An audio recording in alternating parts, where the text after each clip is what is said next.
Ako po si Jumbade, isa po akong COVID-19 survivor at isa rin po akong dialysis patient.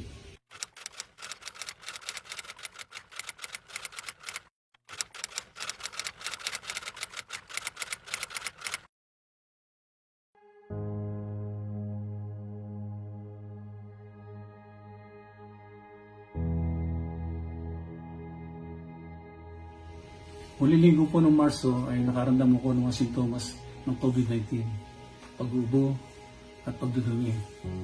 And then kinabukasan ay agad-agad ako umalis ng aming bahay at naganap ng ospital na tatanggap sa akin. Kaya lang sa hindi magandang pagkakataon ay marami ng ospital ang puno na ng mga COVID-19 patients at nahirapan akong maghanap ng ospital na tatanggap sa akin. Hanggang sa makarating ako ng Philippine General Hospital at doon nila ako na-admit. Sa loob ng ospital, iniisip ko na kung paano ko harapin ang isolation at habang malayo sa aking mga mahal sa buhay. Iniisip ko rin kung paano ko harapin ang pagsubok ng COVID-19. Ganun din ang paano akong karoon ako ng komplikasyon. May mga gabi akong hindi makatulog dahil sa stress, pag-isip, anxieties, emosyon. May mga madaling araw na tumatago ko sa bahay dahil hindi ako makahinga, masakit ang dibdib ko. Tapos lalapitan ka ng mga doktor. Kanila ako anong hirap ko. Tapos ganun din yung mga katabi ko. Nakikita ko, isa na rin nabalot.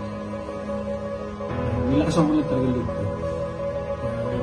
Sa mga frontliners ng PGH, maraming salamat sa inyo lahat. Sa standard medical care na binigay niyo sa amin. At sa paulit-ulit na swab test,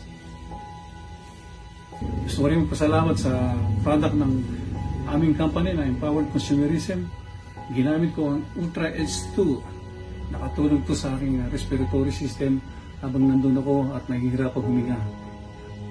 Complete Phyto Energizer, nakatulong sa aking pamilya dahil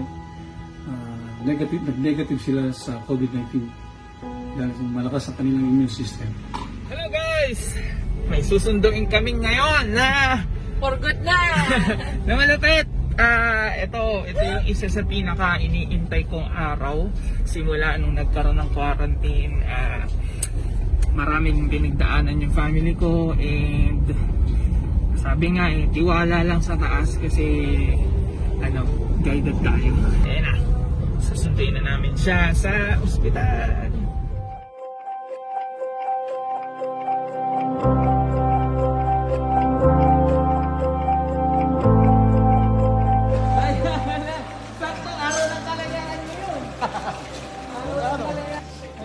Ilang araw dito? 65.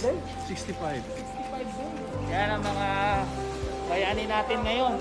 Yan, thank you sa pag-aalaga mga frontliner.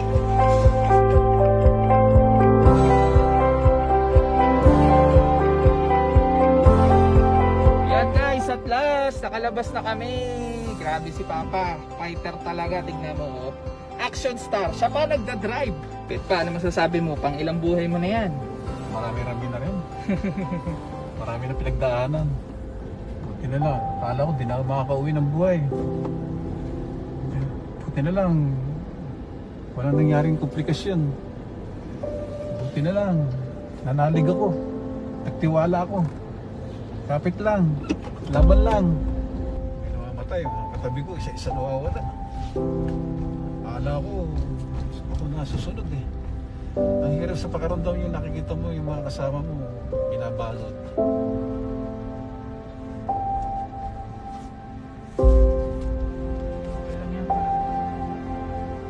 Naging kaibigan mo ba sila? Siyempre, O puso mo, hindi ka pwede umiyak. hindi pwede kuyak, bawal. Nung pinasok ako sa ICU, akala ko, wala na. Pero kinaya ko dahil, siyempre, gusto ko pa mabuhay. ka. Gusto ko kayo makasama. Gusto ko ulit pasalamat sa Powered Consumerism na kahit na habang nasa hospital ako, tuloy-tuloy ko rin akong kumikita. At sa grupo ko na AUV Empire, ang lakas ng inyong coding, na-plus up niyo ako. Kahit nasa hospital ako, hindi mo mababa ng 6 figures per month ang aking DTC. Lahat ng malaman sa COVID-19, alam kong mahirap yan, pero kakayanin niyo yan, laban lang, pataglan ng kalooban, at huwag kakalimutang manalangin. Ako po si Jumbadi, sana po na-inspire kayo sa istorya.